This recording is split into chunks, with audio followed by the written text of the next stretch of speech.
South Africa, we would say Hazlett, I suppose.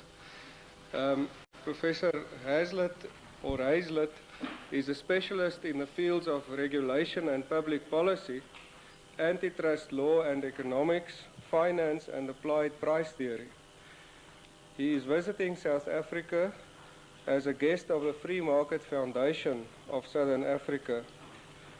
Antitrust or anti-monopoly regulation is receiving increasing criticism from economists in the USA for its failure to achieve its ostensible aim of increasing competition.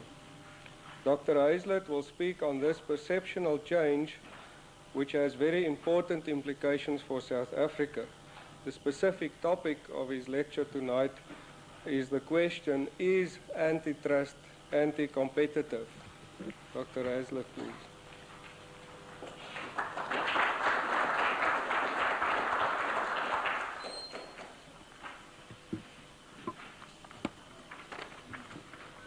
Thanks very much for having me, and I find that the farther you go from home, the more of an expert you become.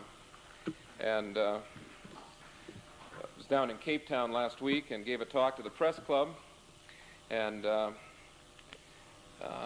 have to maybe perform some conglomerate merger of my expertise and my credentials as an expert, because now I find that I'm not just an antitrust expert, I'm now a disinvestment expert, this apparently being the only topic the press club of Cape Town was there to hear me for. And a funny thing happened. Several newspapers picked up the short story over the weekend about my talk to the press club. And I'd actually been introduced to speak on disinvestment, which is not why I'm here at all, unfortunately, I suppose.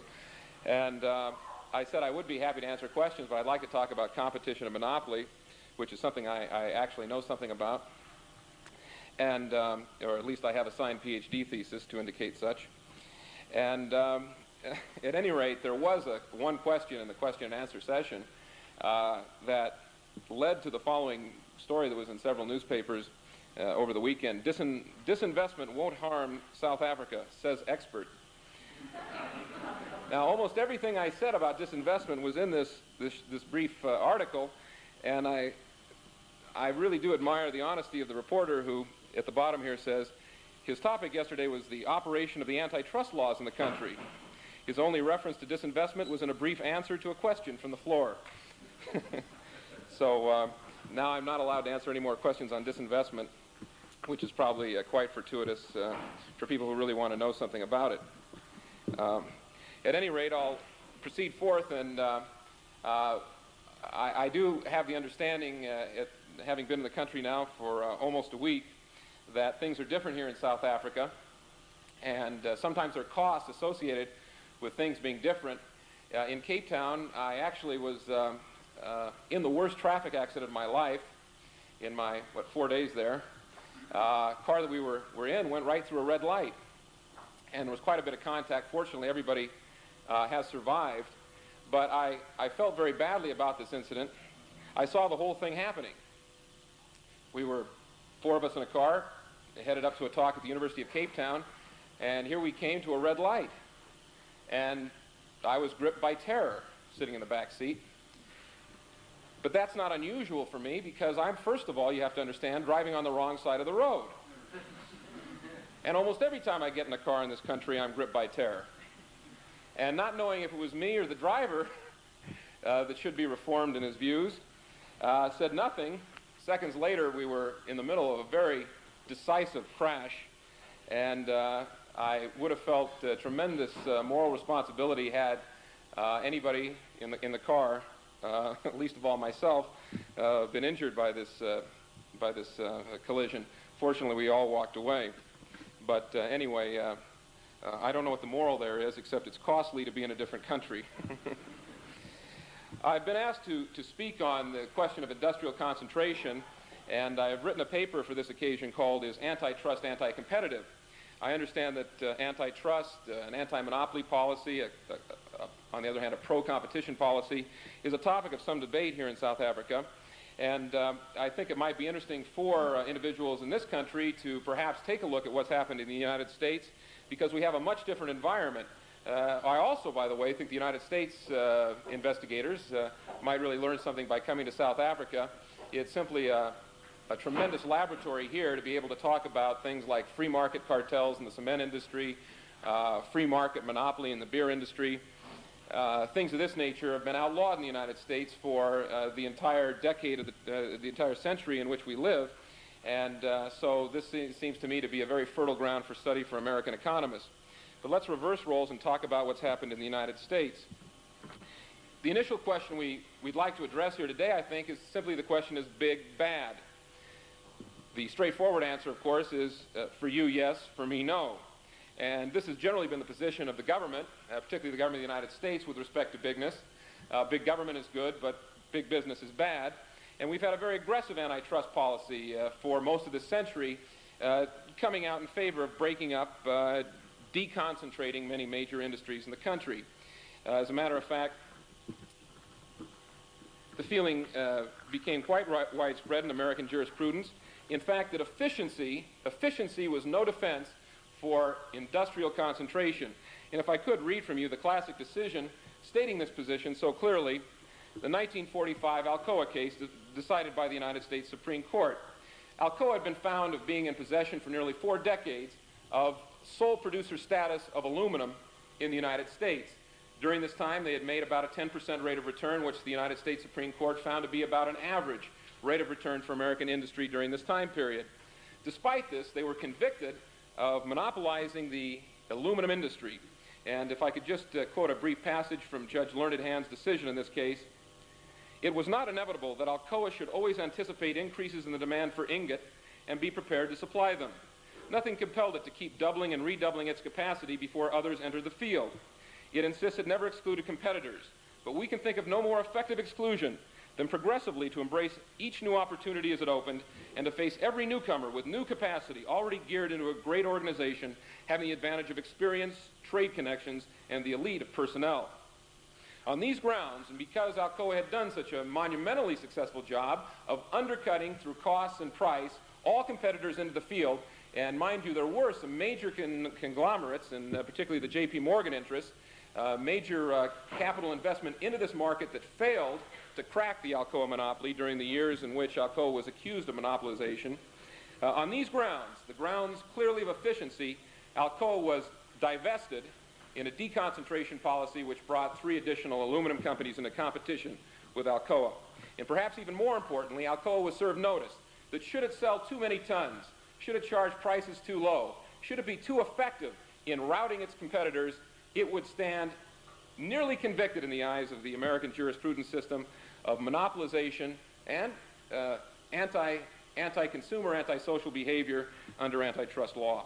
So this is the legacy, the general theme, I think, that has emerged under nearly a century of antitrust legislation and litigation in the U.S. And I'd like to first of all then go into this idea, is big bad, and deal with something called the market concentration doctrine.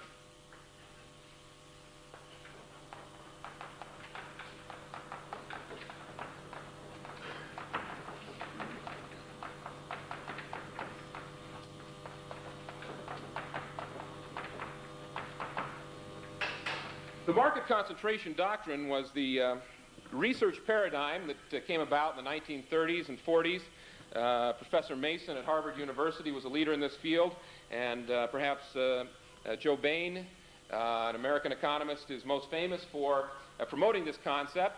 You may have heard of something called the structure, conduct, performance paradigm.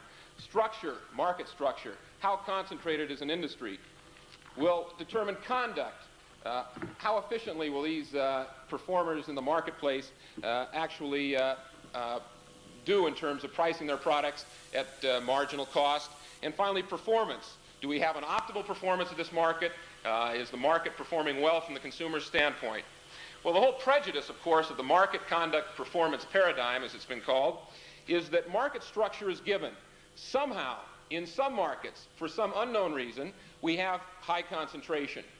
That power, the power of high concentration, gives the small number of firms that emerge in that industry the ability to collude, restrict output, act as monopolists, to charge extortionate monopoly prices to consumers and in fact create deadweight losses, inefficiencies for the economy.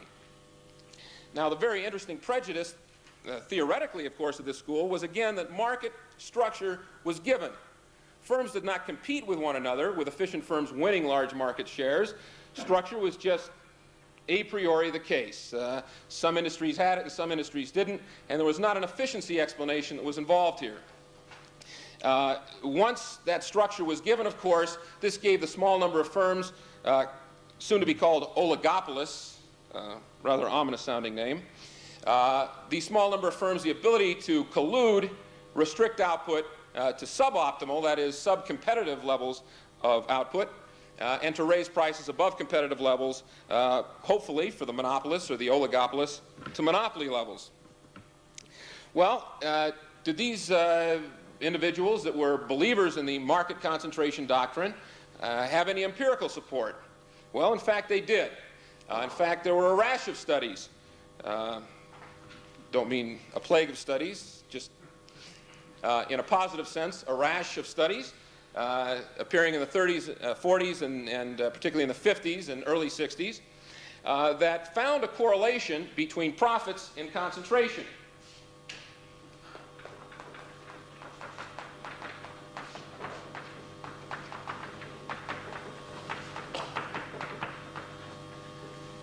The high correlation between profits and concentration indicated to economists that there must be something monopolistic going on in oligopolistic, that is to say, highly concentrated industries. Because American economists, as they looked around the environment, would find that systematically, when you found a small number of firms selling the lion's share of the business, profits were higher. This seemed to show up in study after study after study. High concentration, a small number of firms selling, as I say, 70, 80, 90% of the market. And generally, economists were dealing with very simple concentration ratios, 4-firm market share, 8-firm market share. Whenever you ran these studies, you seemed to find consistently a very nice, statistically significant, positive correlation between concentration and profits. Presumably, it was monopoly. Why would you expect to find high profits in highly concentrated industries? In a competitive world, of course, you would not expect to find that, particularly if you had had the pleasure of going to school and learning about the perfectly competitive model. In the world of perfect competition, you would not at all suspect that some industries would, in fact, have higher profit rates than others. And when you saw that this correlation existed across industries, in fact, you would become suspicious that competition was not the rule, but monopoly, when high concentration was the case. Well, there are many studies that were done here, and you'll believe me if I say that there really was a correlation between profit and concentration. This view was more or less unrivaled and unchallenged for many, many years. And by the way, there was not a lot of political debate about this. In the early 1950s, the Chicago School, which is known by some to be a hotbed of free marketism in the United States, the intellectual nesting place of Milton Friedman, George Stigler, Henry Simons, and many other famous American economists. The Chicago School view on concentration in the late 40s, early 50s was virulently pro-deconcentration. And lest you not believe me on this, I should quote from George Stigler in an article from 1952. The article, in fact, was entitled "The Case Against Big Business." Stigler said, when a small number of firms control most or all of the output of an industry, they can individually and collectively profit more by cooperation than by competition. These few companies, therefore, will usually cooperate. The obvious and economical solution is to break up the giant companies. This, I would emphasize, is the minimum program, and it is essentially a conservative measure. Stigler, in fact, advocated breaking up, in his words, scores of American industries to deconcentrate them, to take the large firms, order them to be divested, and in that respect, to promote competitive performance amongst these non-collusive firms. So without much political debate, we were moving towards a very strident deconcentration policy in the United States, and certainly by 1968, the views of American economists were very much in favor of busting up the big firms. I should emphasize that this was not a global view. In fact, American economists, whenever they have dared to glance at the European literature on the subject, have been shocked to find just how radically different the view in Europe has been. Concentration has been a good idea in Europe. And again, it hasn't been a neutral sort of a policy that has been pursued. It has been a pro-concentration policy. If you look in France or Germany, you generally find very favorable policies encouraging concentration. Very similarly in Japan. The classic Japanese story being how the Ministry of International Trade, of Industry and Trade, rather, tried to get Nissan and Toyota to merge in the late 60s on the premise that that was the only way these firms could be competitive in the rough international marketplace. And of course, the wisdom of government bureaucracy was amply rewarded when not only did Nissan and Toyota not heed the merge advice of the government, but in fact a whole legion of new Japanese automobile companies have invaded the international market, among them such little-known names as Honda and Mitsubishi and Suzuki and on and on and on. These upstart firms have come from nowhere to do considerable damage to the bottom line at Chrysler and other international auto industry incumbents during this period. So the Japanese experience was to promote concentration. And in America, we've had just, in fact, the reverse bias. Well, by 1968, this view of the market concentration doctrine was becoming very close to an article of faith. But in fact, study was continuing, and a whole new area of thought and study and academic interest was springing up, generally springing from the University of Chicago Law School, interestingly enough. The discipline was called Law and Economics, and people started, in a little more reflective and perhaps scientific manner, considering these questions about industrial concentration. And in fact, economists by the name of Stigler, Yale Brosen, and Harold Demsetz took on the market concentration doctrine. And in one of the most interesting cases of one paradigm being replaced by another, simply due to scientific research in the social sciences, we have now seen the death in 15 or so short years of the market concentration doctrine in the United States. What basically was happening was this. A competing paradigm, all of a sudden, or I should say a competing explanation to this the concentration profits correlation, a competing explanation, non-monopolistic, was born. The competing explanation, of course, is efficiency.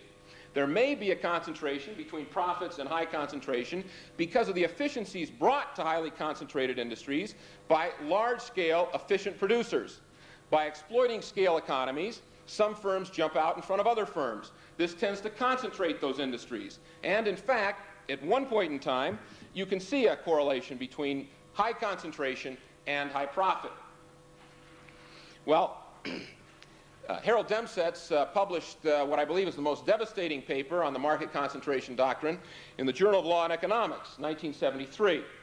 And Demsetz basically argued the following.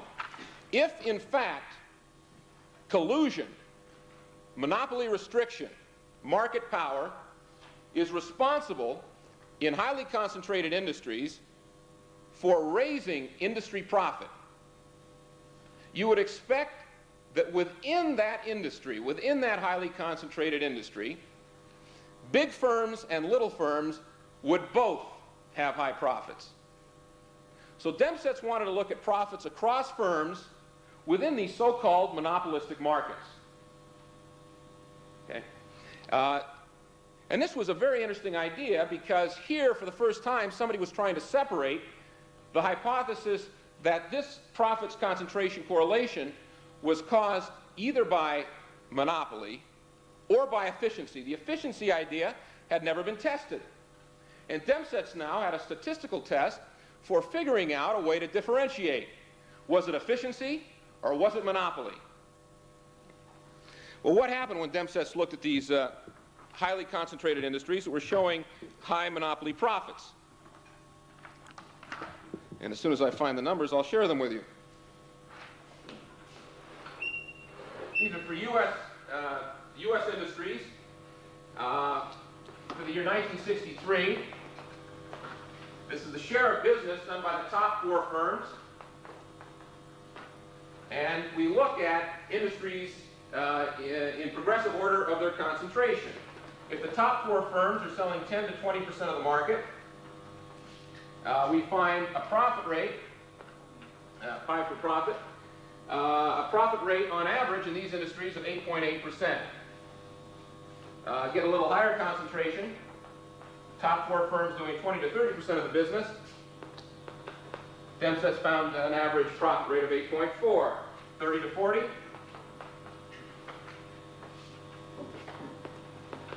8 again. 40 to 50. 8.7.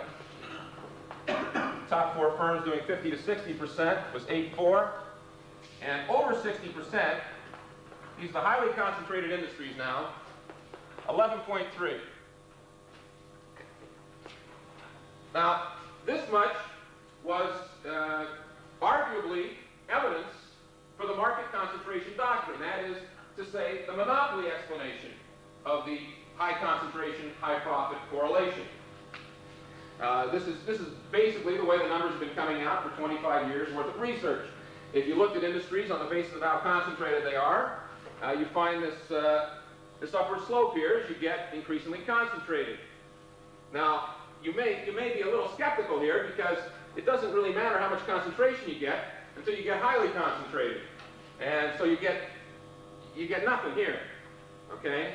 Well, that's another argument you can use, and certainly Yale Bros at the University of Chicago has been picking apart these market concentration numbers in very nice fashion for some years. Those of you who are interested in this literature, I'll be happy to give you the paper here that gives Brosen's references. But Demsetz didn't argue that.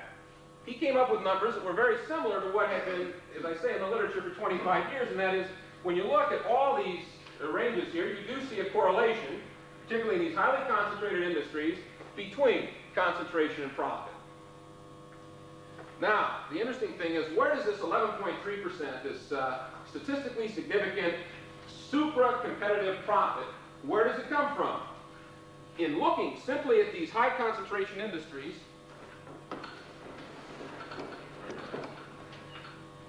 looking simply at this high concentrated industry, now we're only going to look at the industries that are 60% or more, where the top 4 firms sell 60% or more of the business. He was going to look at the small firms in those industries. The smallest firms that had assets of just up to $500,000, very small firms, in those industries, have profit rates of just 5%. The next largest firms, which were between $500,000 and $5 million in assets, had slightly higher profit rates, 8.6. The next largest, 5 to 50 million in assets, profit rate on average 10.3%. And the largest firms in these markets, profit rates, assets over $50 million, 21.6%. Now, in fact, if you pick apart these numbers, what you're finding here is that the whole argument for this correlation between high concentration and high profit that shows up here, it all has to do with this. Big firms in highly concentrated markets make big profits.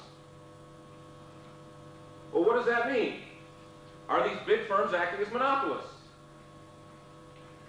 Well, if they are, if they're colluding, why can't these firms cash in on it? Why can't the little firms in the big, high concentrated, high profit market, why can't they cash in?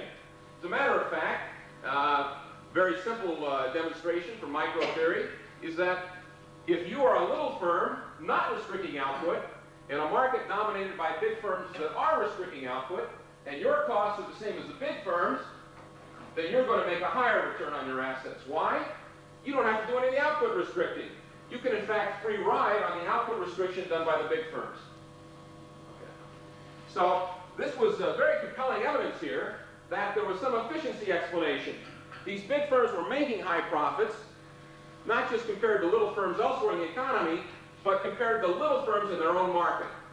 And presumably, if this high profit rate had come from some restriction of output, some monopoly pricing element, in fact, these firms would have gotten fatter still and had profit rates actually in excess of the biggest firms in their market. So this was very, very compelling evidence that there was an efficiency explanation for large size. And economists, not just at the University of Chicago, but all through the industrial organization academic discipline, started looking for efficiency explanations to explain high concentration. And of course, when you're dealing with efficient firms, you should not be surprised if you're dealing with highly profitable firms. So the actual correlation was between efficiency and profitability. High concentration just happened to be the case. It was sort of the way station, okay? And it got picked up in the academic studies because they did not test for efficiency. Well, in fact, there is now voluminous evidence, particularly since Demsetz's path-breaking 1973 paper in the Journal of Law and Economics. There's voluminous evidence that concentrated industries, in fact, demonstrate higher growth, greater productivity, lower price increases, and greater pro-consumer benefits than do less concentrated industries. As a matter of fact, again, that's how they become concentrated. Large-scale firms are able to exploit certain economies which lower costs, lower prices, and put smaller firms out of the market. This accrues to the benefit of the efficient firms, and it accrues to the benefit of the consumers. In fact, in a survey I did, taking industry concentration figures and output figures from the classic study by 1959 study by Nutter and Einhorn, two very prominent American economists, I looked at the concentrated industries in the American economy in 1899 and compared them over a 40-year period to the low concentrated industries in output growth over the same 40-year period. And I found that the highly concentrated industries, that is, industries that were concentrated as of 1899, and they had very high concentration ratios, 4 times by this measure, the concentration ratio of the low concentration industries, had output growth relative to the U.S. economy of over 52%. That's relative to the economy. The low concentration industries actually had a decline relative to the rest of the economy of better than 8%. Now, one argument against looking at these numbers as evidence of efficiency in high concentrated industries is to say that in highly concentrated industries there might have been some monopoly element that was already restricting output in 1899, and this study here goes between 1899 and 1937, but that it might be irrelevant to actually just watch the growth in output when in fact in 1899 there might have been a monopoly element. But in fact, in a policy sense, all policymakers can do is act at a moment in time to bust up highly concentrated industries. And what this evidence clearly suggests is that if they do act to bust up highly concentrated industries, they may very well in fact be busting up industries that are poised to grow very rapidly over ensuing decades. And in fact, this is clearly demonstrated here. Now, very sophisticated research, I might add, has been conducted by economists in the United States quite recently.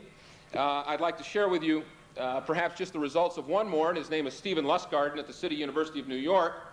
He did a rather comprehensive study of American industries between 1947 and 1974. He found that productivity growth in industries where concentration became increased during this period was significantly greater than productivity growth in increasingly deconcentrated industries. Now, there actually could be a monopoly explanation for that. Monopoly firms, as concentration gets greater, actually restrict output, and that alone will have the inevitable effect of increasing productivity per worker. But if that's true, what else is going to happen? Price is going to rise more rapidly in the concentrated industries.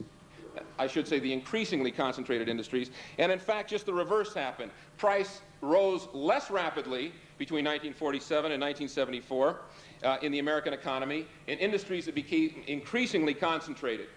So again, this is very powerful evidence that there is efficiency at work, that in fact industries become concentrated because some firms are more efficient than others, and they exploit this competitive superiority to take over market share.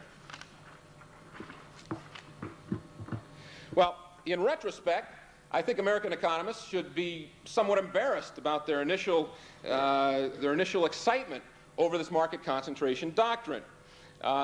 It sprang actually from our completely static analysis of a doggedly, ruthlessly dynamic phenomenon. and that is the phenomenon of the competitive process of the market. In any study of competitive survivors, the observations of the successful rivals are inherently biased.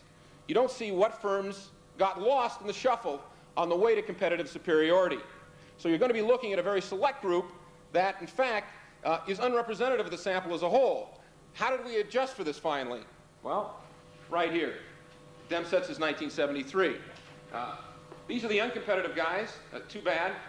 You lost, and that's why your market share is so low. These are the successful guys. Okay? They were rewarded. They had lower cost curves. They have high profits. Okay? When we finally adjusted for some of these dynamic and quite relevant factors in competitive markets over time, we found that, in fact, efficiency was the explanation we were looking for.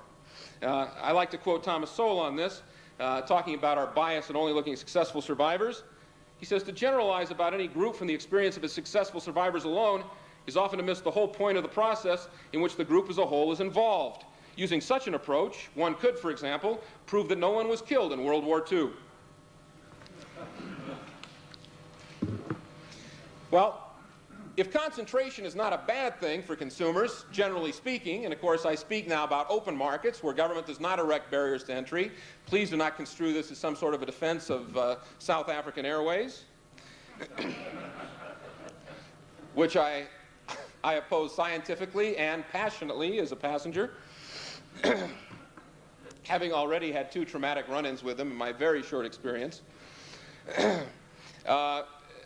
At any rate, in an open competitive market, we might be very slow to judge efficient competitors, surviving competitors as inefficient monopolists. I think that maybe I've given you the arguments of people that believe that industrial concentration is in open markets under first suspicion as being some evidence of efficiency. And I've given you maybe a little flavor for the intellectual debate that has led many economists to this conclusion. What I'd like to do now is give you what in the United States we might call sort of a public choice analysis. How do we get antitrust laws, and why do we have them if they don't help consumers? Well, the major antitrust legislation in the United States is the Sherman Act.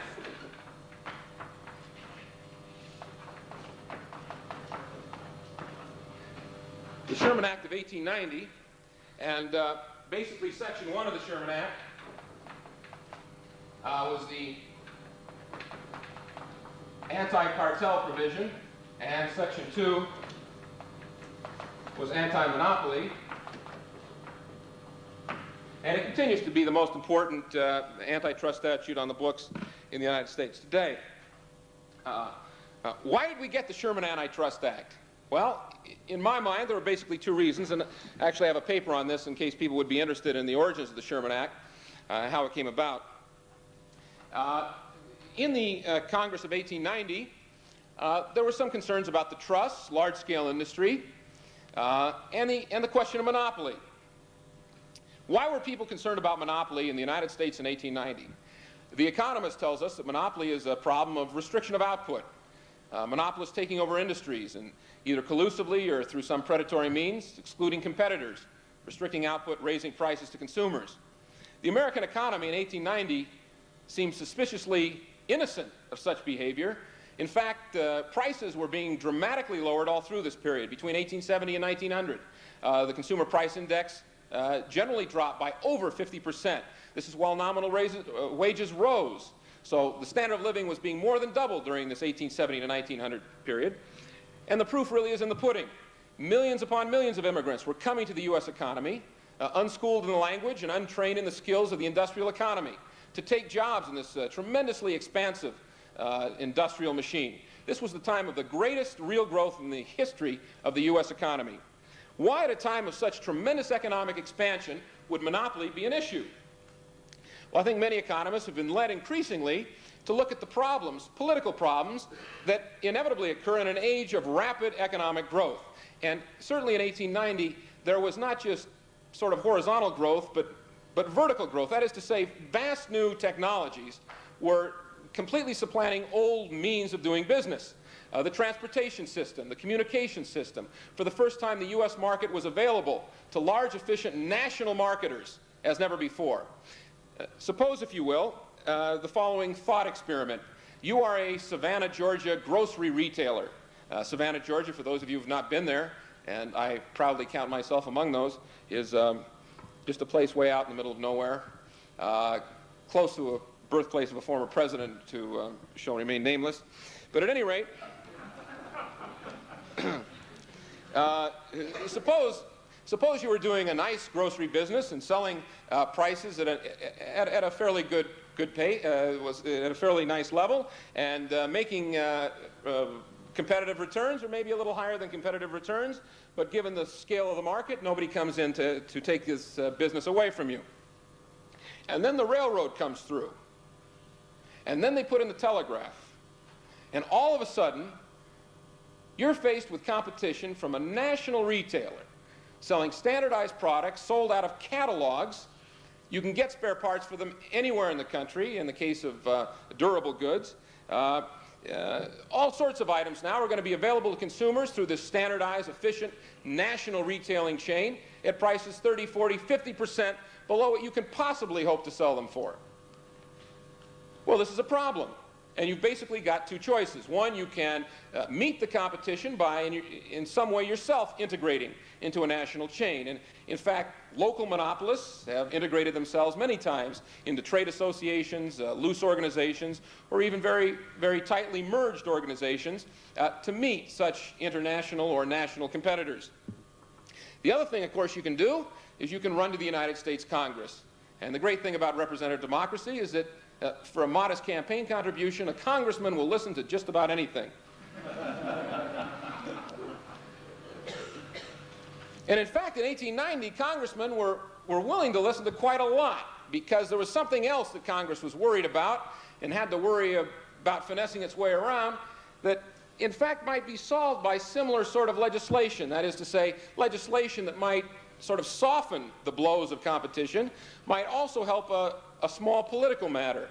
And the political matter that was of great import in 1890, and believe me, the Sherman Antitrust Act was not of such astounding importance. You can figure this out. You can look at the New York Times Index and find the number of articles on the tariff were many times the number of articles written about trusts and monopolies. That's one gauge. Maybe the best gauge would be Senator Sherman's own autobiography.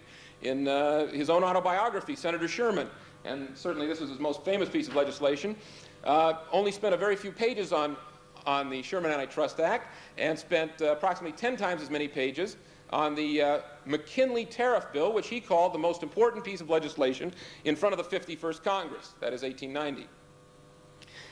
What was this tariff bill that the Republicans, who controlled both houses and the presidency, what was this tariff bill that they were trying to pass?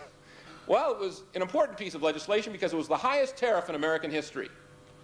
You ask, was it anti-consumer? Yes, it was supposed to be anti-consumer. It was boasted about as anti-consumer. The Republicans sold it to their business constituency as hopefully anti-consumer. As a matter of fact, it's interesting from the contemporary debate in the United States, where we have this thing called the Laffer curve, the idea being that the government can overprice its product. It can set tax rates so high that actually lowering them would increase revenues. Well, this of course, is not a new idea.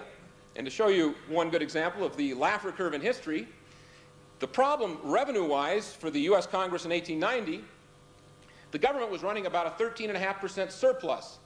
They had too much money coming in, and at that point in history, the tariff was the overwhelming funder of government programs. They had to do something to cut the surplus. They had to cut the federal revenues. How were they going to do it? Senator Sherman said that the way to do it was not to take the Democrats' way out and cut the tariff. That was sort of the coward's way out. The way to do it was to raise the tariff. So, well, they already had too much money. That's right. They wanted to raise it so high that even at a higher rate, you took in less money. Okay?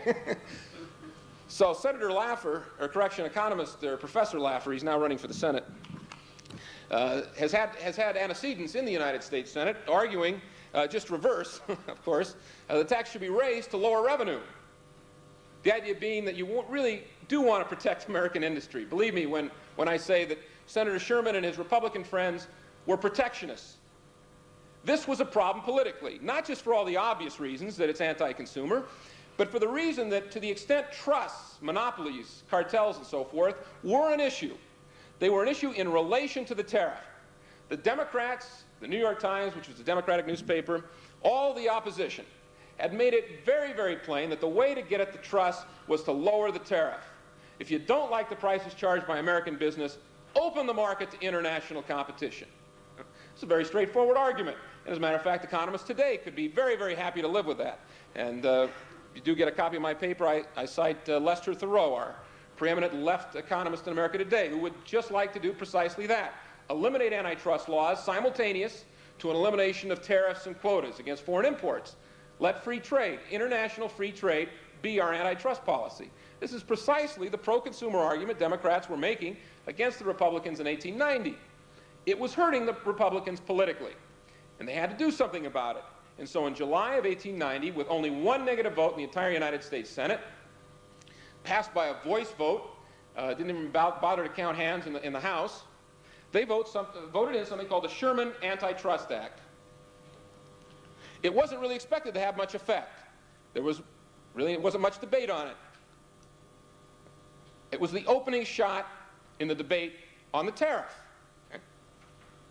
Now, economists are today often, well, we can't get predictions about the economy right, so we go and we look at other markets and see if we can make bad predictions there. And of course, economists are spending a good deal of time trying to figure out political processes, applying economic analysis and what we call public choice, as I've mentioned. And it becomes increasingly clear when you do that, particularly in this area of competition policy. If the government was serious about a competition policy, they have tools at their disposal that do not involve making very detailed and subtle arguments about the difference between efficiency and monopoly in the private sector. Very carefully constructed arguments that certain elasticities prevail and therefore we know that this is a restriction of output. They don't have to do that. They don't have to do anything very difficult to promote competition. In the 1890 Congress, all they had to do was forget about the tariff. Instead, they raised it to the highest level in American history, and as a sop to consumers, as a cover to the press, they passed, to protect their other side, the Sherman Antitrust Act. This is very, very obvious that there was nothing pro-consumer about the interests of this Congress. Similarly today, when I come to South Africa and I hear about arguments concerning competition policy, and I look around and I see the economy riddled with state-enforced, franchise, licensed monopoly, one has to wonder, what is the government talking about private firms and competitive marketplaces coming up with market shares that appear somehow too large? Why is the government worried about resale price maintenance when they've got South African Airlines? As a matter of fact, I was very interested to come here for some of the reasons I mentioned before. Whoever has seen a free market cartel or a free market beer monopoly in the United States? As a matter of fact, in the United States, we routinely reject horizontal mergers between direct rivals in the beer market when they reach 4.49%. Which was the case in the Pabst merger in 1964. It was between 62 and 66, that period. 4.49% of the national beer market was thrown out as monopolistic. So it's a great thing to come and see these free market monopolies here, but that's not the greatest.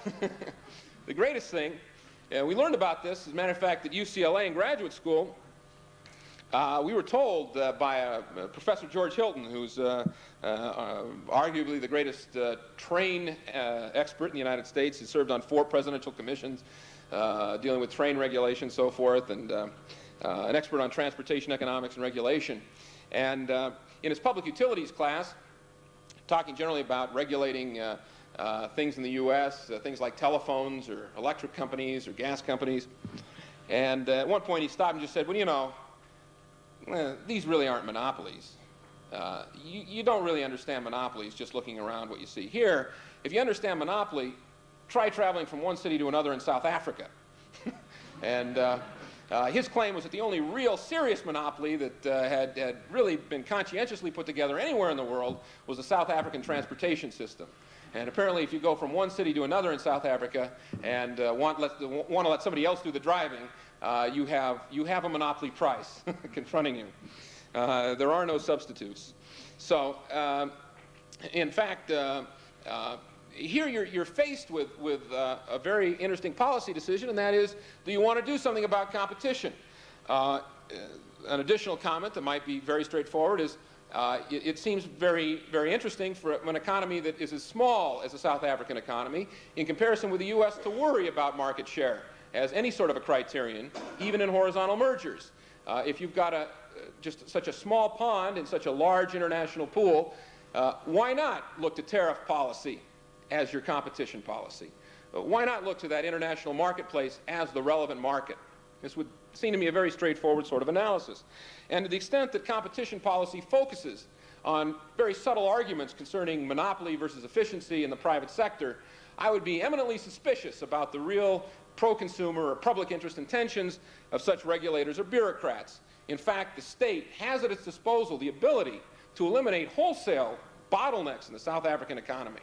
It just boggles the mind why these prices are charged to come into your country. For the privilege of Americans spending their money here, they have to pay these extortionate airline tickets. And it's just rather remarkable. Anyway, coming from a country where we've had this phenomenally successful deregulation of the airlines, which were never a monopoly, but were a government-sanctioned and enforced cartel, it just seems like you've got some very exciting possibilities for reform here. Now, let me just give you a couple of examples of what antitrust law is used for in the United States today, and then I'll shut up. First of all, let me talk about the IBM case. International Business Machines, I assume some of you have heard of it, is a large American corporation that was hit by an antitrust suit in the last day of the Lyndon Johnson administration, 1969. This suit was finally dropped in 1982 by the Reagan administration's Justice Department as part of the continuing reform of American antitrust law that was started perhaps 10 years ago and continues today, perhaps at an accelerated rate during the Reagan years. You might think, gee whiz, that's a long time for an antitrust case to be in court and be litigated and have, all these decisions. And well, in fact, there weren't any decisions in this case. It had never come to court. The trial was years away, and that was only the district level court. Then you go, of course, to the Court of Appeals, and then to the Supreme Court. And everybody involved in the case knew, with a smile on their face, they knew that unless the government dropped the case, it would be appealed to the Supreme Court of the United States. And they were expecting about a 40-year process here. Very honest about that. These are the projections that were made at the time. It would, in fact, be a 40-year process. Now,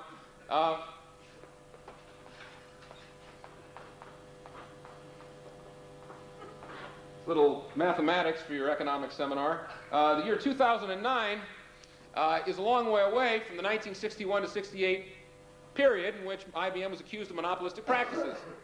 Now, it begins to boggle the mind.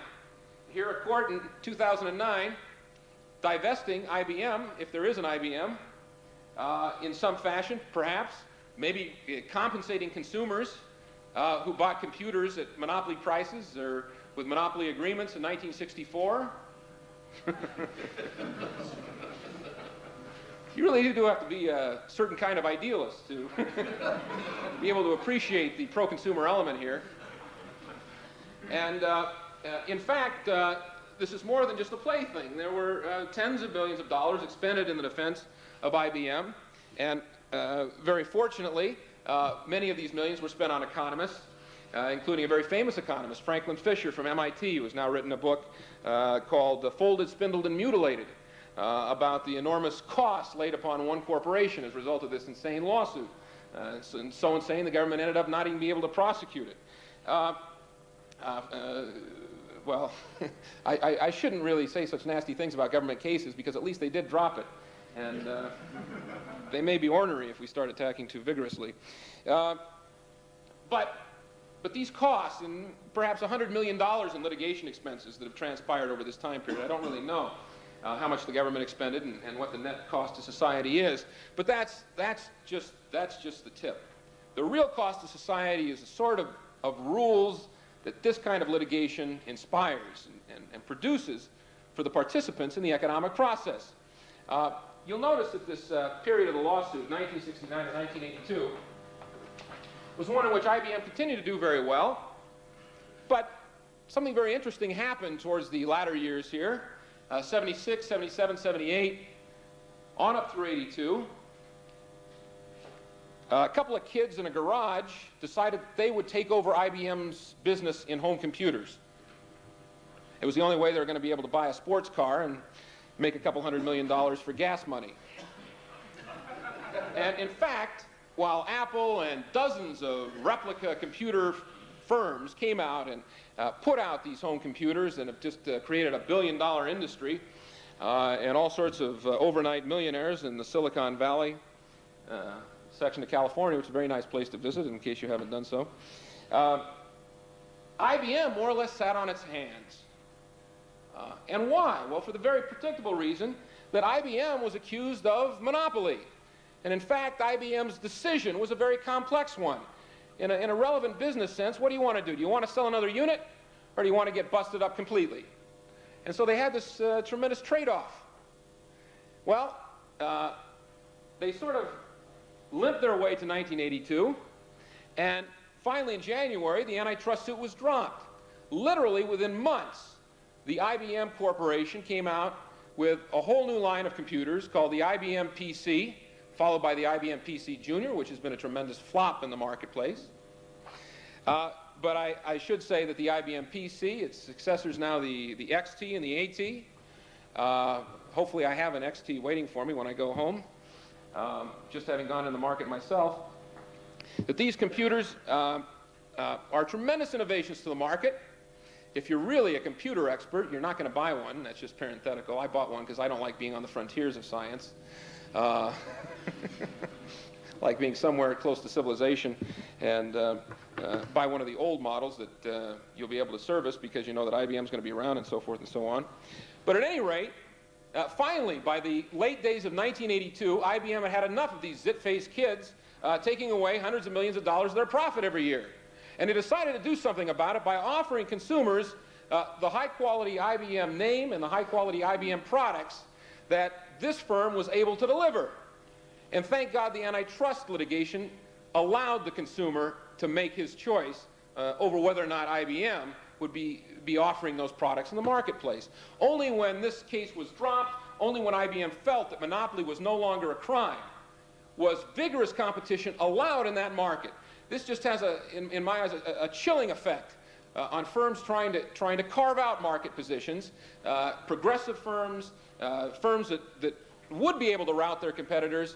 It literally freezes them, does not allow them to give consumers preferred options, and has a tremendously deleterious effect on the ability of consumers to choose between the most successful and dynamic competitors available to them. So I'm very happy to say that thanks to the United States Department of Justice, I will now be able to go home and enjoy my IBM word processor. Another case that has recently come up would be the case of Toyota and GM.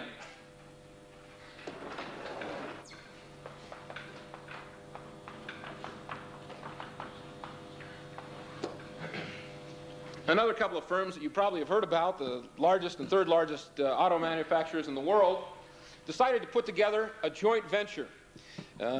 Specifics, General Motors Corporation had a plant in Fremont, California, near San Francisco. It had been idle, unproductive, inefficient, overpriced labor, what have you. The plant was not able to make competitive cars for the market. Japanese people started coming around and looking at this plant and took pictures home, showed it to some of the executives, and all of a sudden, Toyota had an idea for making this plant productive, efficient, competitive in the American market. They had a plan for producing a super new, subcompact, very cheap, at the very low end of the U.S. auto market. We have very high auto prices here in the United States. I keep telling Eustace I'm trying to figure out how to get a BMW in my suitcase to take home. And this was going to be a car that was going to hopefully really take over the first-time auto buyer market. And first-time auto buyers are having a tough time making it their first time. Right? It's a very expensive market. Well, what do you think of this joint venture? Anti-consumer? Monopolistic? What were the first words of praise from the American public about this? Well, the first words were the vicious, vitriolic attacks of flamboyant chairman of the Chrysler Corporation, Lee Iacocca, who paraded around the news conferences coast to coast talking about the monopoly element. That just incredible that the first and third largest automakers would be allowed to get together like this and put together a product and drive everybody else out of the market. Well, fortunately, this was a joint venture. It was not a merger. And so economists, who generally have their hands full with all sorts of matters and screaming undergraduates and all things like that, didn't have to take a lot of time to analyze the economics of this case. There was no coordination of output. There was no conceivable monopoly element to this. This was an additional factory being put to Toyota's engineering specifications, staffed and managed by General Motors. It was going to put together an additional car on the market. It was not, in any sense, even remotely conceivable as a monopolistic restriction of output. And Lee Iacocca screamed even louder when he figured that part out. And he made it even easier yet on economists and the rest of us to figure out exactly what the economics of this market were. What would Iacocca and Chrysler Corporation have done if, in fact, General Motors and Toyota had merged and created a monopoly and restraint of trade? Would Lee Iacocca have filed complaints with the Federal Trade Commission? Would he have inflamed the American public against this terrible monopolistic giant? Well, obviously not. That's just not what he would have done. He would have rejoiced over the restriction of output by his competitors. He would have ridden the higher price in the market all the way to the bank. He would have told his stockholders what a tremendous job he had done in figuring out how GM and Toyota could get together and create this monopoly. And Chrysler, being the little bitty 10th largest company in America, could simply expand output while the big guys were restricting output and make even a higher rate of profit.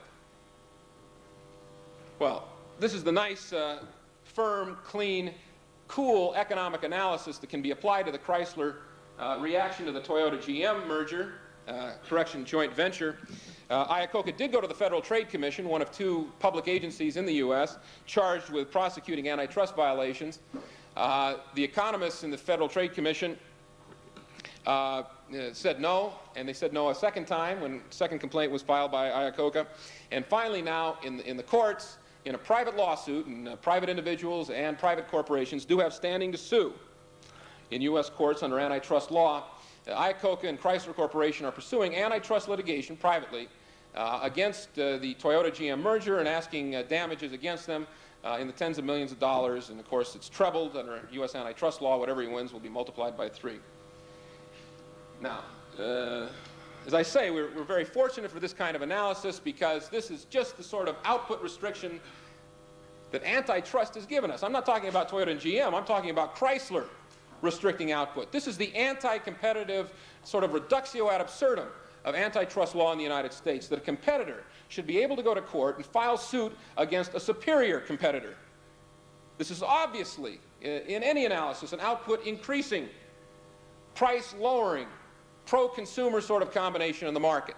But this is precisely the sort of behavior that is suspect under the antitrust laws. Sure, it tends to take over market share if it succeeds. And that alone, historically, has been sort of a prima facie case for monopoly under the Sherman Act, Section 2, and a violation thereof. So this is, I think, is a very clear analysis to show the sort of ludicrous reductio ad absurdum that American antitrust law has led to. And I would sort of warn other societies that are maybe contemplating similar policies to be well versed in this sort of sad and paradoxical result of a policy that was alleged and oftentimes by economists claimed to be a pro-consumer policy. Well, I have actually done you a very large disservice by giving you examples involving large companies that you've heard of, because in fact most antitrust prosecution in the United States, most litigation involves very small companies. And in fact, it does not involve the prosecution of companies that raise their prices.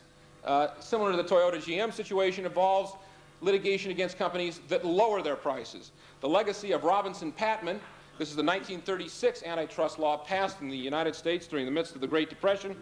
The Robinson-Patman Act, in fact, makes illegal price discrimination, which large retailers and wholesalers have available to them that small retailers do not. This is sensationalistically anti-consumer, This is pro-small trader and worthy men. This is sort of a cliche that antitrust courts have passed down from time to time, that they feel that they're there to protect the small traders and worthy men that somehow can't protect themselves against the efficiencies of superior competitors in the market. I believe that any responsible history of U.S. antitrust law must conclude that it is a veritable graveyard of anti-consumer corpses. And I refer you as well to the Berkey photo case.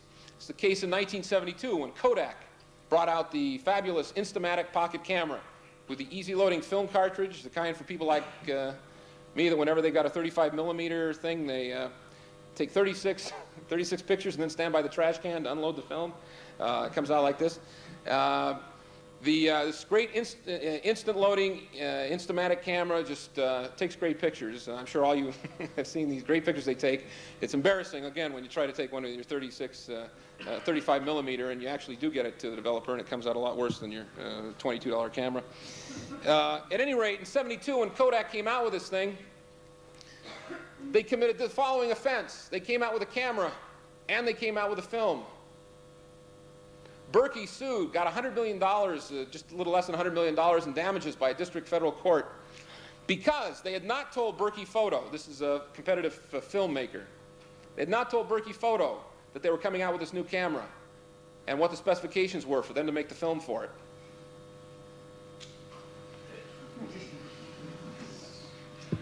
If Kodak, on the other hand, had put the camera out without the film, they wouldn't have been found guilty of anything. So. More seriously, I might add that if Kodak had put out a camera that did not do so well in the market, they would not also have been accused of anything. And this perhaps is the key point. A court system, a legislation, a history of litigation such as this, I think deserves very correctly the policy title of failure. Well, respects for the merits of dynamic entrepreneurship, I think plummeted still further in the 1974 consent decree. These are the things that under threat of prosecution the Federal Trade Commission can hand out to American corporations. They came and busted the Coors Corporation. What was Coors doing? Coors had a very unique product in America. It was a beer that was not pasteurized. It was brewed and done in a very special way that did not involve pasteurization. However, it was very delicate as a result and had under all circumstances to be kept cool. Had to be destroyed within a number of weeks if it was not sold. To protect this delicate product and to make sure it got to the consumer in high-quality fashion, Coors had to figure out a way to distribute the beer. They weren't using their own distributors. As a matter of fact, beer companies in general in the United States do not employ their own employees to distribute beer. They employ private business people. But how to make these private business people get the Coors to market in good shape? Do you see the problem? Suppose you have one guy out there with a refrigerator truck that's twice as expensive to run as a non-refrigerated truck, and the differential was rather high.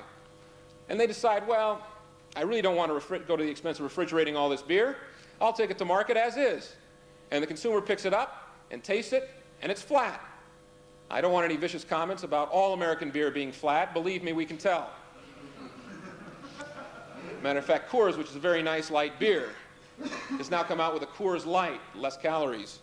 And a very snobby friend of mine recently said, Coors Light, if that's not redundant.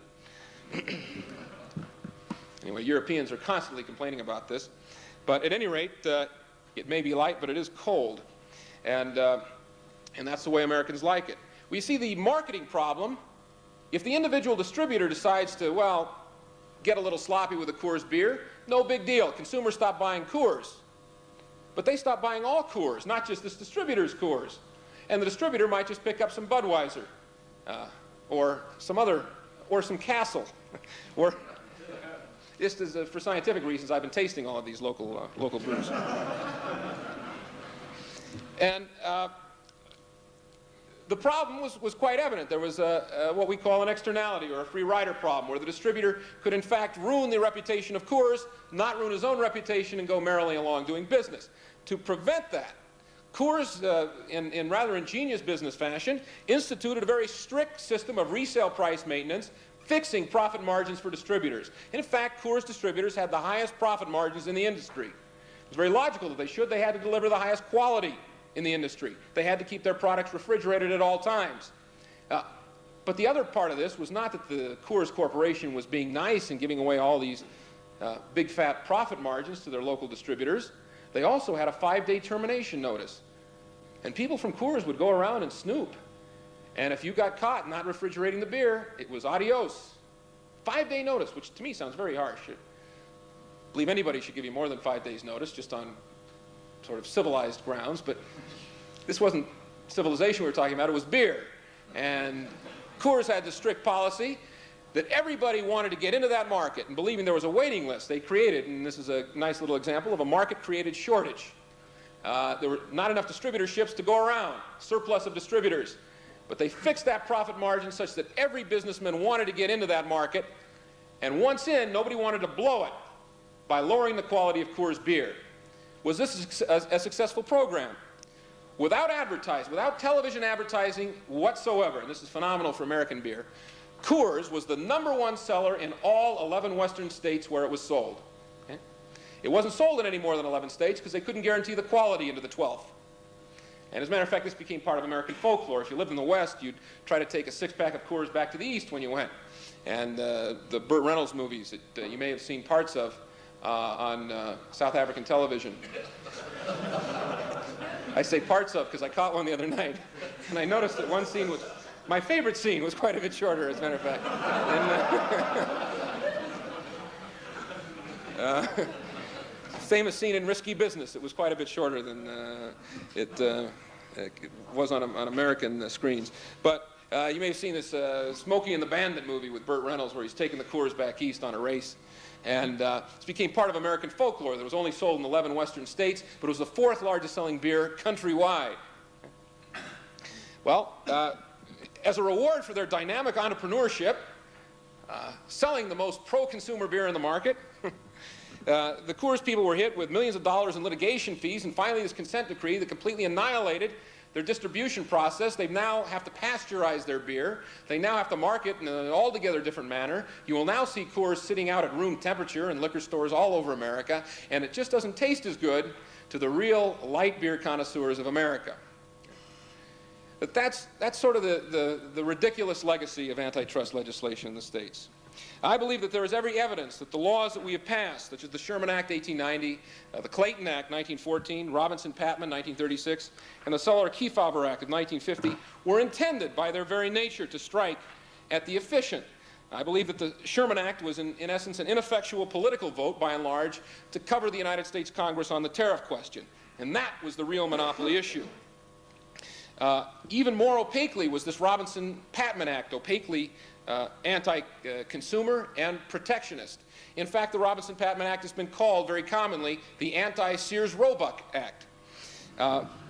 It made price discrimination, which lowered prices against small competitors, illegal. In fact, in the 1948 case, Morton Salt, Supreme Court Justice Black, wrote for the majority, "The legislative history of the Robinson-Patman Act makes it abundantly clear that Congress considered it to be an evil that a large buyer could secure a competitive advantage over a small buyer solely because of the large buyer's quantity purchasing ability. It was especially concerned with protecting small businesses, which were unable to buy in quantities, such as the merchants here who purchased less than carload lots. The new provision was intended to justify a finding of injury to competition by a showing of injury to the competitor victimized by the discrimination." So here is the end of the road for an anti-consumer competition policy. Time and again, from market concentration to resale price maintenance, to mergers to exclusive dealing, from Sherman to Robinson-Patman, the boldly assertive antitrust prosecutor has been able to inflict his prejudices, imposing great costs on an efficiency-hungry world. Most fundamentally, I think we have to ask this question: are we to limit efficient market organizations to ones that can be understood and analyzed and formatted into models by economists, and perhaps even more importantly, explained by the economists to the lawyers and judges? Given the long and sorry history of antitrust contempt for competition, perhaps the solely feasible pro-consumer policy is to consider federal enforcement of antitrust a per se restraint of trade. I thank you very much for your time.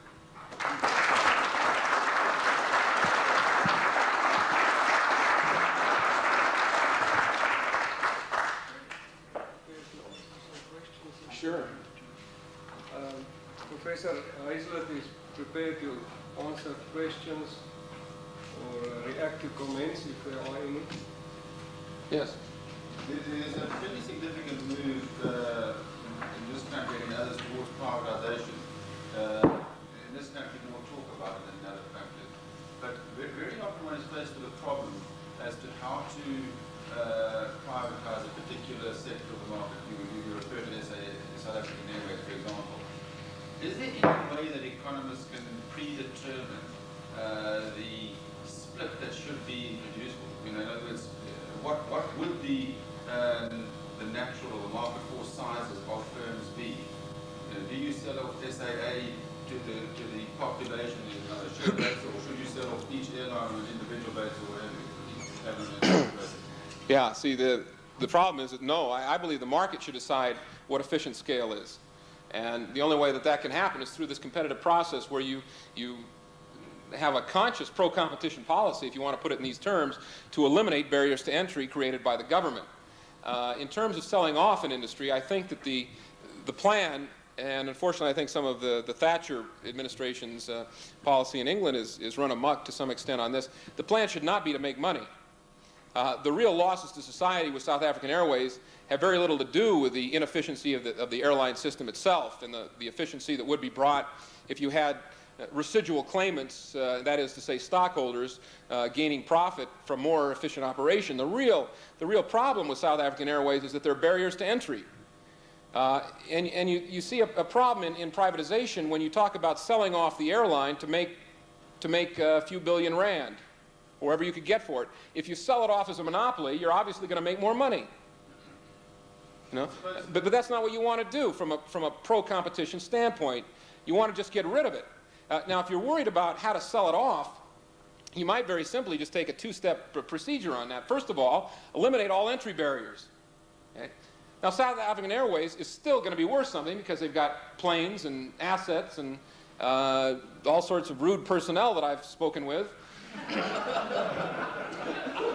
I'm just kidding. That are valuable in the marketplace, and actually, you do have some rude personnel in San Francisco, but far enough away from the home market, it probably won't affect the sale. The airline still would have some assets, so if you're worried about how to get the highest price and how to sell it off, simply turn it over to a brokerage house and give them 2% of gross or something, and let them figure out how to auction it off in part or in whole. You know, put some private brokerage firm on a commission basis in terms of selling it off. That's not a particularly detailed answer, but I can't see why financial markets couldn't determine what the optimal scale should be. Wasn't it trying to maximize profits for the government revenue? Right. Well, if you do that, you're going to sell it off as a monopoly, obviously. No, allow freedom of entry, but then you're still faced with an airline, which is the biggest in the country. Sure. Should you sell off the airplanes one by one, or should you sell off the whole thing with your broker? But why not turn the whole thing over to a brokerage house and give them 2% of whatever they can get for it? If you were the broker, what would you do? Oh, I'd hire a broker.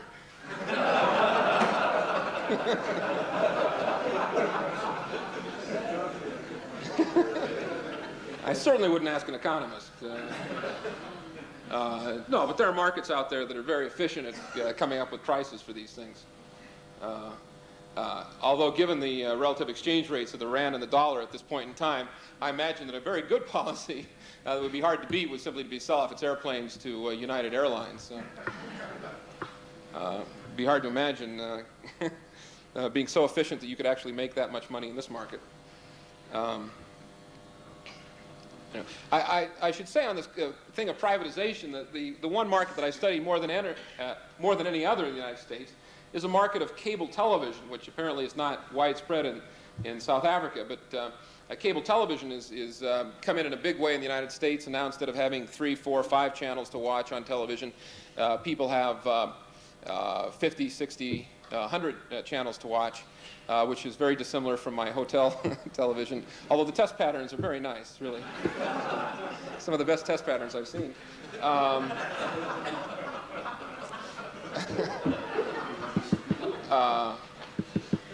At any rate, I'm not knocking this restriction of output in the television market.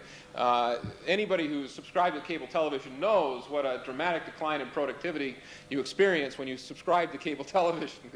There's too much to watch, and being able to turn on the television at 4 in the morning and see something semi-plausible and interesting is it's almost irrecoverable to be get any work done again. Fortunately, I live in a city where politicians have been fighting over the cable franchise since 1979. There are 331,000 homes in this area, and the city and county in which I live don't know who should get the franchise. And a lot of money changes hands in terms of these battles. And now this is a private market. Private firms are going to be providing cable television to our market, to our city. But in no sense is it a privatization program. It's a monopoly that's created, fostered, and auctioned off by politicians. And these politicians do everything they can to make sure that their clients get taken care of, and the consumers who aren't paying attention, which is to say 99% of us, have to pay monopoly prices for the services we purchase. And all sorts of extortions take place that are just fascinating. The routine thing to do in cable television in America, when you're coming to a city council to get a franchise, the routine procedure is to have a large national company that knows how to run cable set up a local company. The subsidiary has 80% of its stock owned by the company in New York, wherever, and 20% is given away to people in the community. Given away. Who does it go to? Sometimes it goes to local churches, the YMCA, several ministers and congregations in Los Angeles own parts of cable TV companies. Why do these organizations get this stock? This is commonly referred to in the industry as rent a citizen. Although the appellation is fallacious, they're not renting them, they're buying them. This is completely transferable stock, and these people will sell quickly after getting this sort of stuff. Anyway, what you do is you want to have some nice, respectable people to go in there as your, poster boy or poster girl, and tell the city council why this group of citizens deserves the cable franchise. And as a matter of fact, they generally won't say this group of citizens. They'll say this firm, and they'll talk up how nice the firm is, and won't put it into self-interest terms. Also, and that's only the start of it. From there, it goes to channels. Who's going to get what channel? Well, you have to give a few channels to the educators. The local schools need one, and the colleges need a few channels. And the League of Women Voters need channels. And the city council needs a channel. Everybody is dying to hear city council meetings, watch them on TV.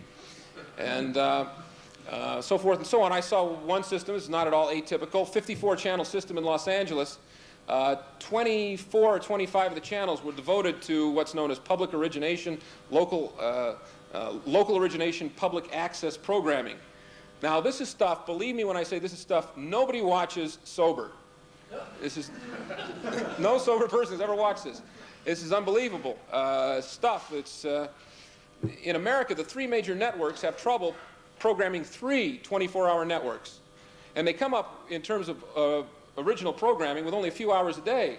It's very expensive to program television. And here you're talking about giving away 10, 20, 30 channels to local organizations. It boggles the imagination again. But these are tremendous resources that are wasted. But mind you, the reaction of city councils to this is not to do away with these demands for local origination public access programming. And these were like the Senior Citizen Center comes on and talks about what's happening at the Kraft meeting that week. And talk about community things. Like they televised the local high school play. Things like this, all manner of antisocial things. But what they do is they don't, and some cities have had these requirements that this programming be set aside for these people, and nobody has come in to use it for 5 years. Because there's no audience for it. So nobody's come in to use it for 5 years. The city council will come back to the cable company and say, well, now the reason they're not doing it is because you haven't spent enough money to develop their programming skills. So now they have to give grants out to local community organizations to produce shows and to send mini cams, the camera crews out, and they build facilities. So in the city I live in, Sacramento, California, there now is $3.5 million a year is given out in straight grants to local community organizations to develop programming. This is a very significant amount of revenues, by the way. You're talking about revenues that, and profits that are in this range. And facilities, just enormous capital expenses in terms of television facilities have to be provided. Well, it's just pure economic waste, with the exception of the fact that the local city councilman gets to be on TV, and that's pure consumption for the local city councilman. But anyway, I think you got to be very careful of privatization. If you're talking about privatizing government-created monopolies, you got to be very careful about that. My last comment on just cable TV is my work in this area has been to analyze parts of America where they do not give out monopoly franchises. And people enter with cable television. They provide services that are very similar to elsewhere without this local origination public access stuff that nobody watches anyway. Prices are just as low. There doesn't seem to be any gain at all from creating these monopoly rents and distributing them to local groups. I wondered if you foresaw any changes in the antitrust law coming up. We have here a worldwide monopoly that kind of makes your antitrust people tear their hair out and froth at the mouth and generally do everything they can to arrest the top executives. That's the De Beers Diamond monopoly. Now, even De Beers seems to have come to some kind of an arrangement with the antitrust people in America over the last 3 or 4 years. But I just wondered whether the sort of change of academic opinion is going to have some effect on the system. Yeah, I don't know. It's not fair for me to comment on De Beers. Of course, that hasn't stopped me from lecturing for the last hour anyway. But the one classic case we had with De Beers was their marketing scheme, which was thought to be monopolistic, in which they give you a bag of diamonds. Well, they don't give you the bag. They ask you if you want it. And if you say no, can I look at it first? Then they take it away and give it to somebody else. There actually is an efficiency defense of this. That is to say that there's a cost in allowing people to search, and if you've got one firm that's selling the diamonds, and they have a good brand name, that is to say that everybody knows who they're dealing with, there's no free rider or externality problem, which is very true in the De Beers diamond market, there's a very plausible case to say they're going to lower search costs. So anybody search through the diamonds and check them out, and if you're the second guy in that line, you've already lost the good diamonds, now you've got to check them even more carefully. All these search costs can be eliminated through the policy that De Beers pursued. As a matter of fact, this is a very common practice in other industries, in the movie business in the 40s. They used to, in America, have a thing called block booking, where Paramount would just say to movie theaters, we're going to make 100 movies this year. These were when they showed them, you see a new double feature every Saturday. We're going to make 100 movies this year. Do you want them? The theaters would say, well, what are you going to make? Who's in them? They say, do you want them or not? It's found to be monopolistic. It's not monopolistic. Anybody could make 100 movies and sell them as a block of 100 movies. And if Paramount did a lousy job, how many times would they sell 100 movies? Probably a number close to 1. And as a matter of fact, if they were making monopoly rents on this, they'd have even a better incentive not to screw up.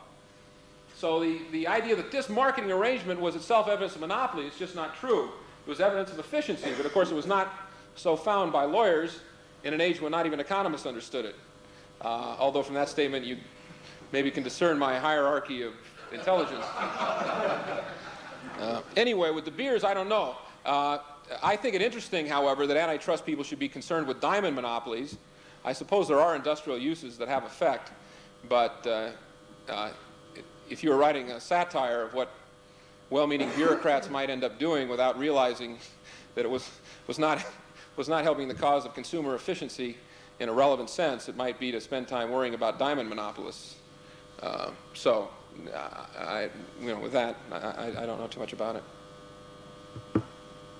Any other questions, vicious attacks?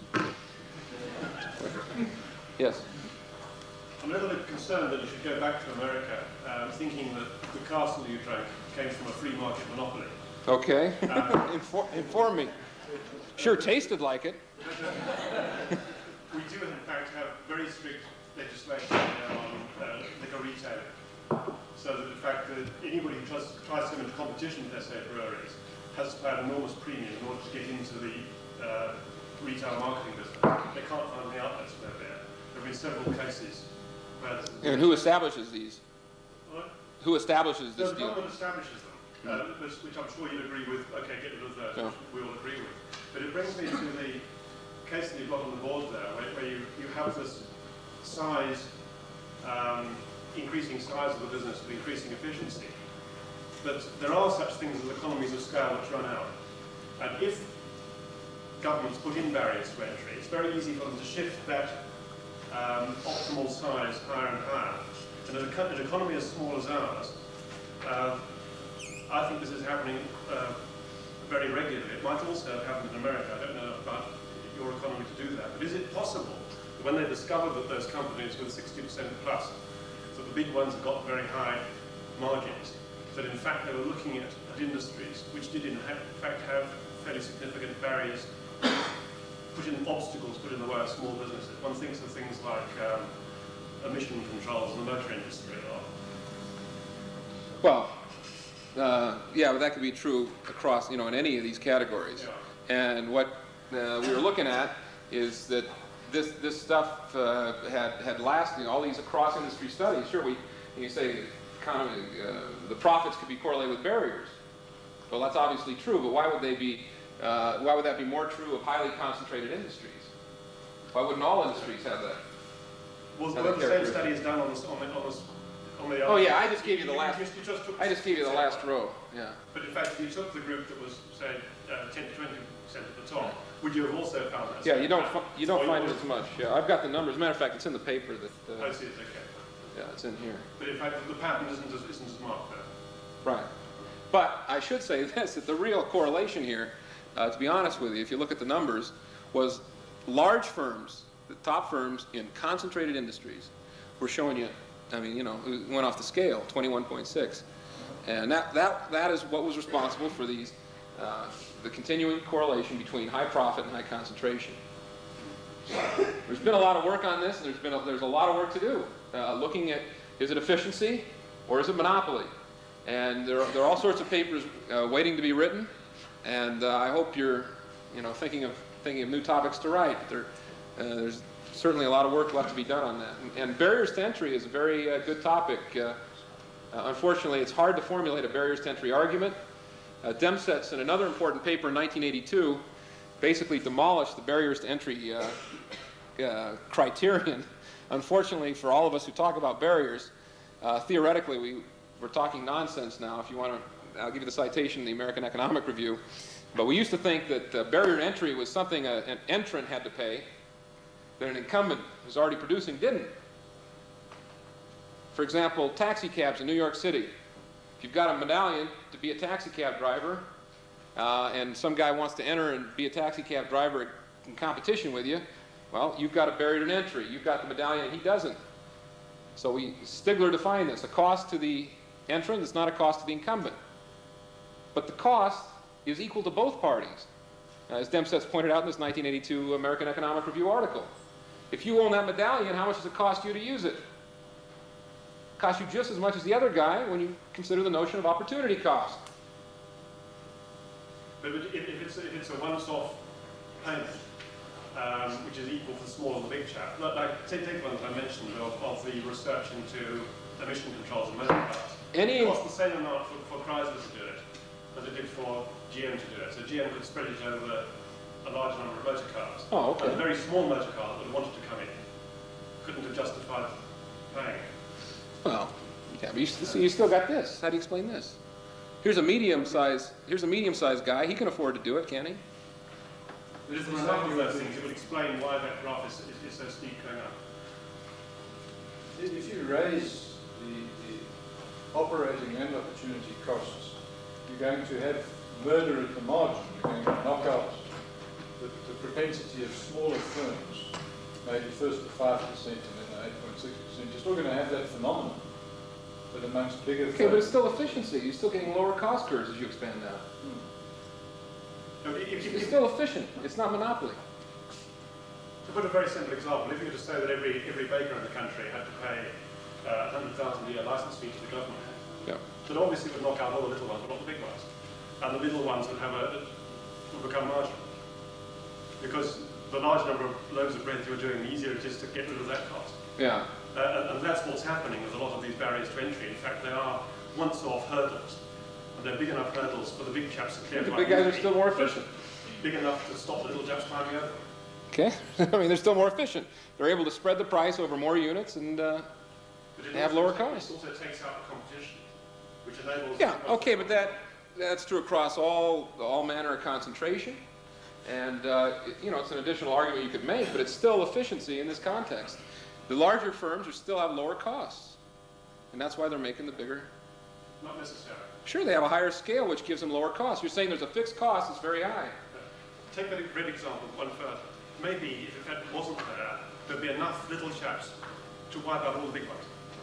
Chaps who couldn't afford that 100,000 entrance ticket. So if there was no 100,000 barrier, well, given the $100,000 barrier, then they're less efficient. Well, that's part of the market now. Okay, well, Are you really in disagreement? I mean, no, we're not. That's what I'm saying. The point is, but for the barrier, you're agreeing in agreement that the smaller firm would be able to make it. I don't think you disagree. I don't think there's any disagreement on the cost of the entry barrier. Sure. Right. But what you're saying is, given any fixed cost, whether it's an entry barrier or a wage rate increase or whatever it is, the bigger firm can spread it and therefore is more efficient. Right. It's still going to lower prices to consumers to have the bigger firm in there. Because it's inefficient now from the consumer's viewpoint to have a whole bunch of little firms, each paying this $100,000 fee to the government. That's just inefficient. The consumers don't want that. They want one big firm to take over and wipe everybody else out and lower the costs that they have to pay in terms of these entrance fees to the government. That's still efficiency.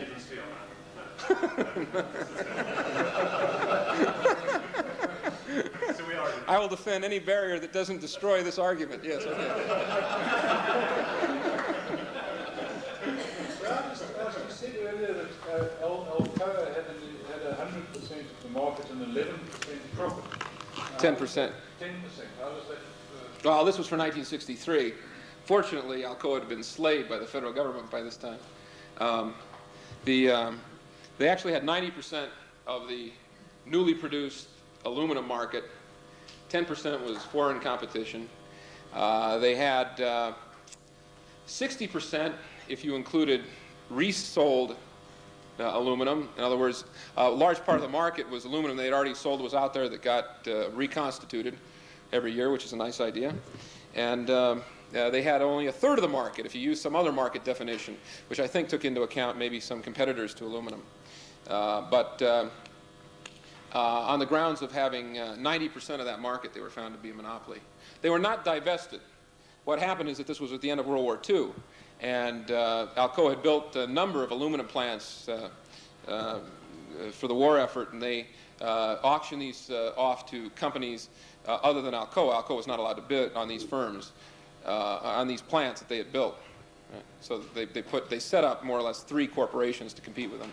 And Alcoa was obviously, they knew what the rules of the game were. They weren't to compete too hard. They weren't to put these guys out of business and end up right back in the court and get a much worse remedy. So. Doctor, it seems to me, according to that argument, that it would be in the public interest to kill off those small enterprises and then reallocate their resources to the highly concentrated, most efficient enterprises. They kill the small ones by giving them a high entrance fee, a license of $100,000 or something, and then give subsidies to those that makes 21.6% profit. This is why you can never give an economist a good idea.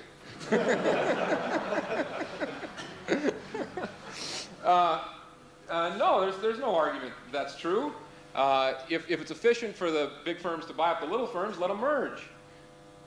I mean, if these resources, these little guys, are better used by the big guys, let them go ahead and the big guys buy the little guys out. You're not promoting any efficiency by forcing them to merge, just to let it, Certainly, and that's what happens in these markets. If you get the antitrust authorities out of there, they will merge. But I have to say that we were very successful in the U.S. economy in completely eliminating horizontal mergers by the mid-'70s. You just didn't see it happening. And even now, under the Reagan administration rules, which are quite a bit more liberal than rules 10, 15, 20 years ago, we find that beer merger was kicked out just 2 years ago, which would have had considerably less than 10% of the national beer market. Yes. We read a lot today in the papers that new employment in the United States is coming along much faster with the tiny firms than it is with the large ones. How does this correlate with the high profitability with the big ones and the small profits for the little ones? Yeah, I know. These studies are common in the United States, too. I don't know why you'd want to bias your policy. I mean, the Japanese do not worry about full employment, and they don't worry about large firms or industrial concentration. Their large firms are very, very stability-promoting parts of their economy, even though perhaps only 30 or 40% of the workforce is employed in the very large industrial corporations of Japan. This argument that you need small firms, therefore you should promote small industry to hire labor coming in the workforce, to me just seems like stuff that comes on a retainer you produce from the Small Business Administration, some sort of empirical research, and we have it in the United States. If small firms are successful in adding employment and adding productivity, they should be allowed to compete. There's no question about that. But if they can't compete, what is the argument from a pro-worker or pro-consumer standpoint in upholding the small traders and worthy men? Why do these people rate the political support to gain in Congress or the courts what they cannot gain in the marketplace? Why should the Chrysler Corporation be favored over Toyota and General Motors? Shouldn't they have to compete head-to-head for workers, for customers, and for stockholders? I just don't understand that there's any sort of a bias. You can't look around from one country to another and see any sort of a problem in countries where large enterprises and concentrated industries are allowed to exist. I give Japan as the classic example. You can't see any sort of an employment problem there that's not extant in countries where small business is the order of the day. I'm sure that there are not a lot of large enterprises in Bangladesh, but I do not see tremendous employment and productivity coming from small businesses there. I was just wondering why, what we've been told is that the bulk of new jobs in the United States at the present moment is arising from employment in small business. Yeah.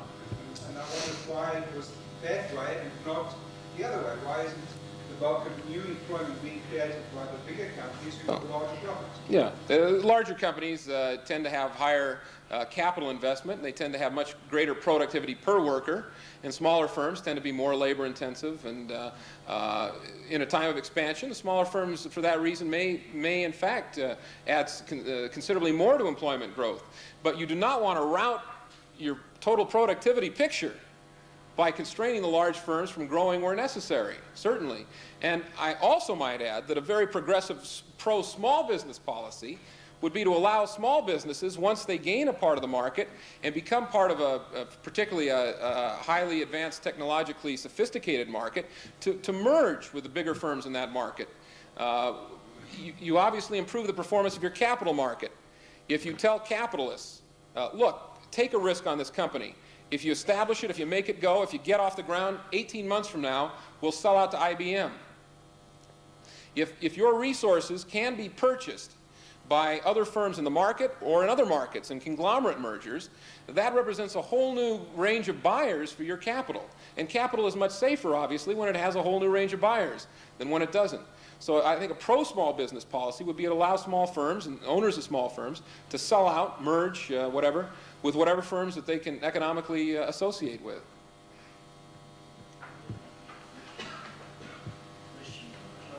Well, just to follow up Professor Lomer and Professor Hazlett, I just want to mention that we have a limited number of copies of the lecture available.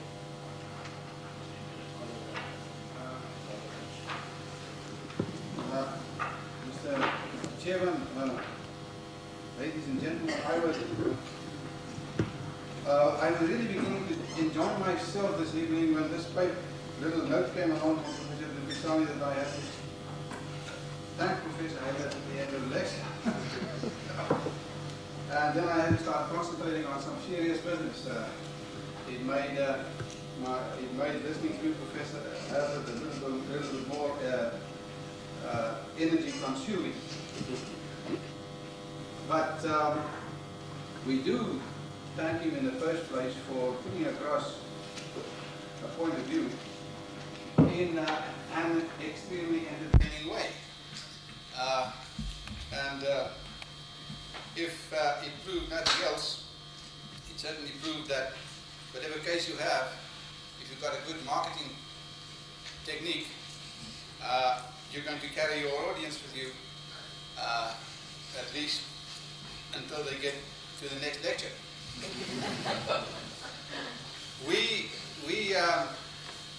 Professor Hazlett, thought that at least my own feeling was that your audience was with you, you took them with you, you made a very convincing case of what's gone horribly wrong in America. I hope you have also instilled in South Africans the fear of God in getting to that situation in this country.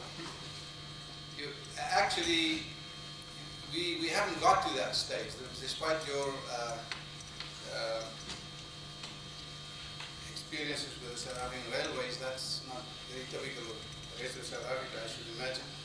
But I think our Monopolies Act, or nowadays Restrictions Competition Act, I think more or less arose in the same way as the Sherman Act.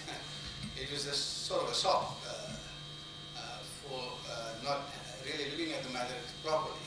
So over the years, the Monopolies Act South Africa was regarded as a rather toothless instrument. So I don't think we've really got into the terrible quagmire that apparently the American judicial system got into with trying to apply these norms which were not taken seriously to start with.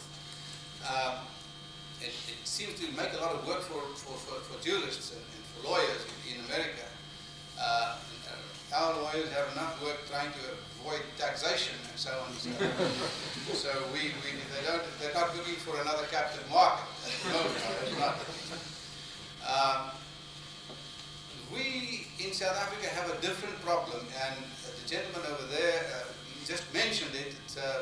That's the sort of thing we in South Africa would really get hot under the collar about, and that is the influence of overregulation on all sorts of other matters, and that has a lot of, because the Free Market Foundation spends a lot of its time, I hope most of its time, trying to bring that to the attention of the public. But in South Africa, I should think that a lot of the concentration of industry is due to overregulation. I think you have referred to the fact that as far as these economies of scale are concerned, I think the subject is probably, according to many textbooks, overemphasized. Small companies can also bring down their unit cost of production. It isn't always a case of economies of scale. But in South Africa in particular, two things have caused a lot of concentration which I would regard as anti-consumerism. The one is very low real rates of interest as against rather high increasing wages, particularly on the low end of the scale, for political reasons. So that kind of distortion of the market mechanism caused the substitution of capital for labor, which I think was not necessarily, was certainly not in the to the advantage of the few consumers at the other end. So that is one reason for concentration of industry in many respects. But the other one is, I think, that the one economy of scale there is dealing with government regulation. A big firm can appoint a couple of lawyers and can appoint a couple of public relations officers and so on, and can deal with that matter. Small firms find it very difficult to do so. So you're quite right in saying, well, let's have the big firms fighting the government, then maybe the consumers will win out in the end. That's a good point. But I think we would want to go a little bit further. We say, let's remove the regulations first and see who wins then. Anyway, we thank you very much for having made this debate very lively and, excited us all about a subject which students normally regard as terribly mathematical and terribly awfully boring and so on. So we hope that your further stay in South Africa will be quite, let's say, I don't know what to say, entertaining, quite pleasant, Unfortunately, I understand that you're going to see the chairman of the competitions board tomorrow morning, so I'm not so sure about your survival. But nevertheless, we hope that you will be able to travel back on an airplane that will suit your situation better. Thank you very much, Professor Hazlett, for coming over to us.